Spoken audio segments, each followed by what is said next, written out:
Alright, so this is a new first aid kit I got, or as we consider them a trauma kit, medic kit. There's all kinds of wording for it, but I actually got this one from a buddy of mine, one of my canine partners. And let's see, we can trauma module. Kind of tells you everything that's in it: bandage kit, elastic, cat tourniquet, which is very, very important. Everyone out there, listen, even if you're not in law enforcement, EMS or whatever, you should always have a cat tourniquet with you, no matter what you do. Have a cat tourniquet with you. Buy one, they're cheap. They're, the most you're gonna pay for a cat tourniquet is $30. I mean, they even got some cheaper ones out there online. Just buy a cat tourniquet. No matter what kind of a business you're in, no matter what you do, doesn't matter anything. I think every kid, every child that goes to school should probably have a cat tourniquet in their backpack these days, as bad as things are. So if you're looking at this, get a cat tourniquet.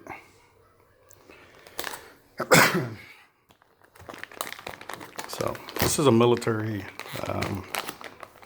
trauma kit.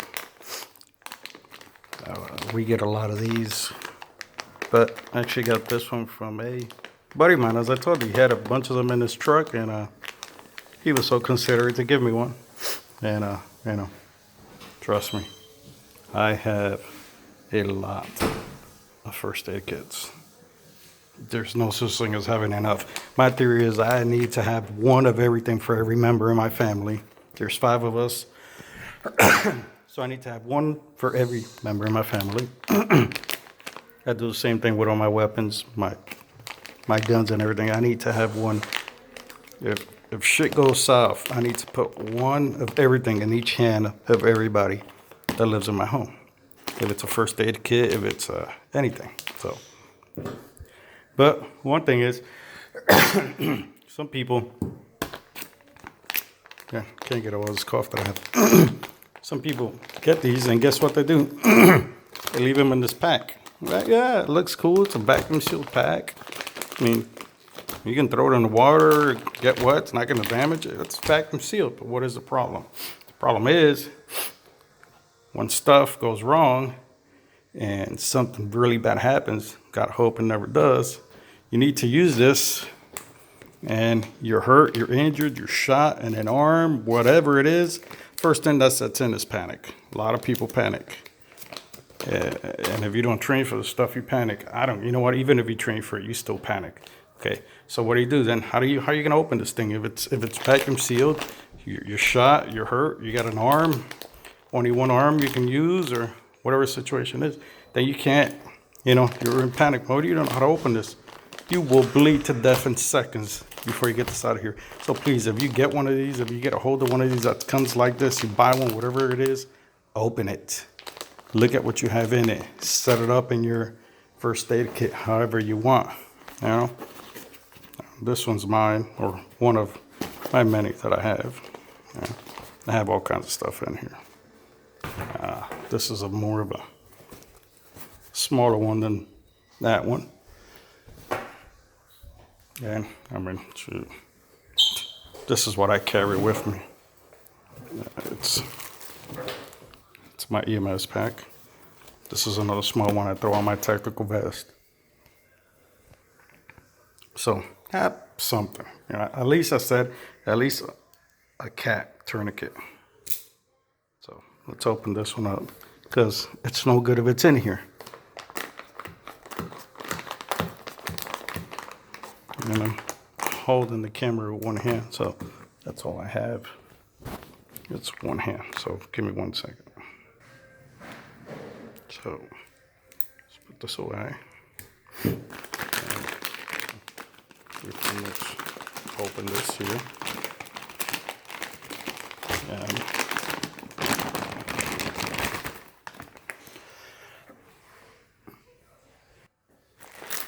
so, see, we opened it, and everything's still in one other Ziploc bag here. So everything's a Ziploc bag. Of course, your cat. And it's still in the plastic. You still want to take this thing out of the plastic. Why? Telling you, when bad stuff happens, you panic, you don't know what to do. Your mind gets disoriented, you start losing blood, and you just don't function the way you would if in any normal situation. It might even be hard for you to take this out of the plastic, so please open all your stuff up.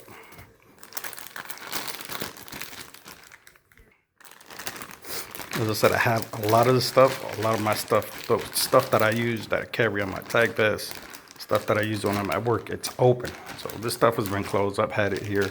I was going through all my first aid stuff, and I had this here still closed, so I figured open it up and kind of show you what comes in here, which I have no idea, but this is actually a pretty good kit.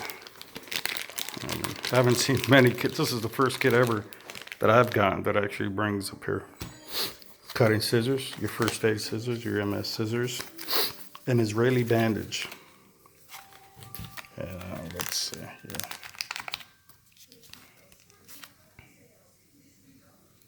Trauma wound dressing. So, right. Maybe this is an Israeli bandage one.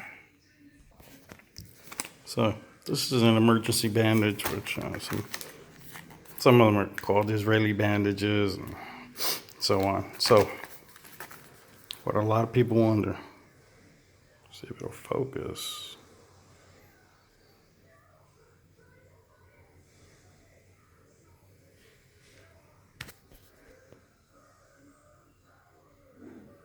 There we go. So sterile date, expiration date. You see this does say 2013. You see made in Israel. That's why they call them Israeli bandages. So 2013, we're in 2018. It's 5 years old. Doesn't mean this is no good. Absolutely not. Still good. I mean, hasn't been opened. It'll still work. Yeah, especially when shit goes south and this is all you got. Guess what? You're going to use it.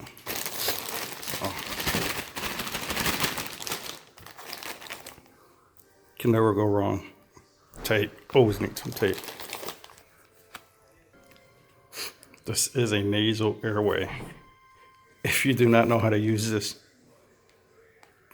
I mean, worst comes to worst, yeah, shove it up your nose. But if you don't know how to use this, please get trained on how to use these.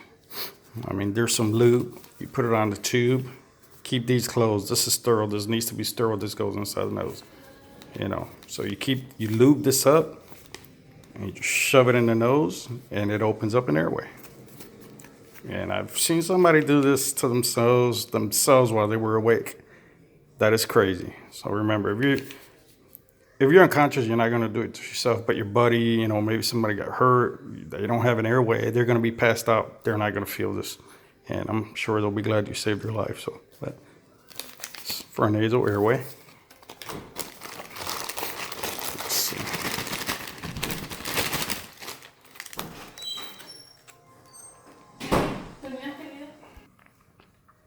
So there you go. Compressed gauze. Bandage roll. This thing is super long. I've opened one before during training. Another thing, if you see, a good tactical medic course, first aid course, something that'll help you, that'll actually teach you how to use these things. Make sure you find one where it's actually hands-on. All the ones I've taken, hands-on, always, everything hands-on. Why? Because they teach you how to use this stuff. What good is it to have it if you have no idea what to do with the stuff if you need it? But these things are super long. They're super great. You can use them as tourniquets. You can use them as a hand wrap. You can use them as a splint.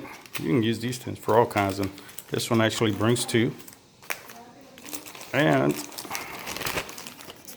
the last thing that's in here is another Israeli bandage. And the expiration date is the same, but you can never have enough of these things. So you might say, man, that's nothing. That's enough to save your life. I guarantee you. Right there, you might say, there's only a couple of things. Where's the Band-Aids? Well, honestly, this stuff, if you get hurt this bad, a Band-Aid ain't gonna help. So actually, this is your pretty much all you need. If you get shot, if you get a large laceration, if you're bleeding, this stuff is to stop blood loss. So if you get cut really bad, you get shot, you're in the field, you get shot, you get cut, stabbed, whatever situation you're in is, whatever line of field you're in, whatever you do, this will stop the bleeding. This will help you. This will save your life. So remember, your cat tourniquet, open this stuff up, please. This stuff will save you. So, yeah. Matter of fact, I'll open this one because, let's see. So I'll open this one up. I'm gonna put this in one of my kids' backpacks. As I said, parents, put one of these in your kids' backpacks. I have a ton of these. Why? With all these school shootings, if something happens, teach them how to use it. Yes, there is instructions in here. But as I said, in a life or death situation, you really think you're gonna open this stuff up and look at it and how to use it? Absolutely not. You will bleed to death. It takes seconds for you to bleed to death and die. First, you start bleeding, you pass out, then you're dead. So please read this before something happens. Learn how to put them on. Practice. You know? So this is your cat tourniquet. These things are awesome. Why? They're reusable. They get full of blood. You might want to throw them out, but they're cheap, so you can buy some. You know?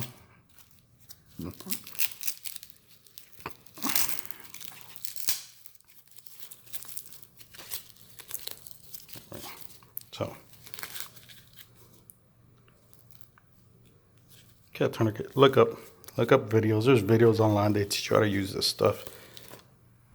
And then practice how to put them on. Please, this will save your life right here. Even if you just have this, forget everything else. Forget all this stuff that I have out here. I mean, I got tons of first aid stuff, but I'm a first responder, so I carry all this stuff with me in my vehicle. So please, if you don't have any of this, at least go online right now, buy yourself a cat tourniquet. All right, you can get these for cheap. I mean, I bought cat tourniquets for $10 before. Now, at one point, I bought a couple, gave some away. Yeah, so please get yourself a cat tourniquet. Put one in your kid's backpack. Might save their life. Then you can come back and thank me for telling you to put one of these in your kid's backpack. So, pretty much it. Your cat tourniquet, your compressed bandages, your airway, nasal airway, some tape, some medical scissors, Israeli bandages.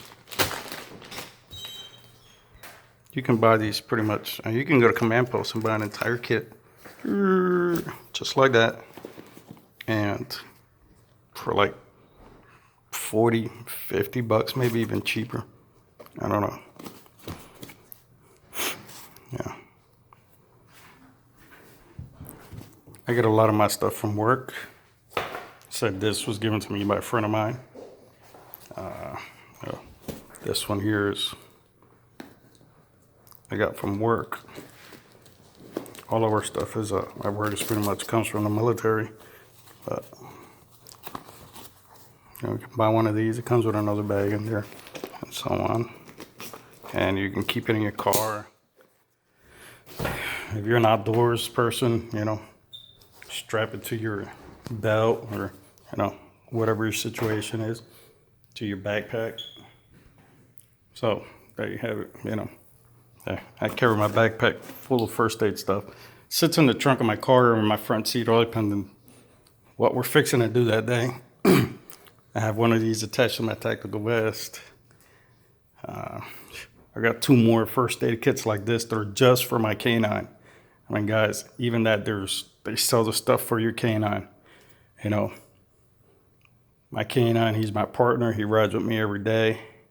So, I stay safe. I got my stuff.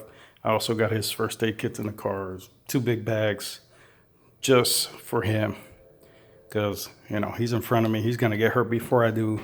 And he's my partner. He's like one of my kids, so I'm gonna save his life too. So please, cat tourniquet. You can place these around your leg for your, a femur bleed, not a femur bleed, an arterial artery bleed there, but you can get it right under, right through your leg there. Strap it up, learn how to use it on your arms. I mean, of course, you can't put this around your neck because you'll kill somebody, but get one, please. It's even got a little tab on there where you can write. You always want to write down what time you applied this. That way, when you get to the hospital, the doctor knows how much time he has to save that limb, to save that arm, to save that leg, and so on. So, have a marker on you, whatever. And if you can't, you can't. At least you're safe. And, worst comes to worst, it's on there too long. You might lose a limb, might lose an arm or a leg, but guess what? You're still living. So, that's the important stuff. So, stay safe. Fight a good fight. And remember, like I tell all my units, most important thing is we go home at the end of our shift. This is Sergeant Lopez. Thanks.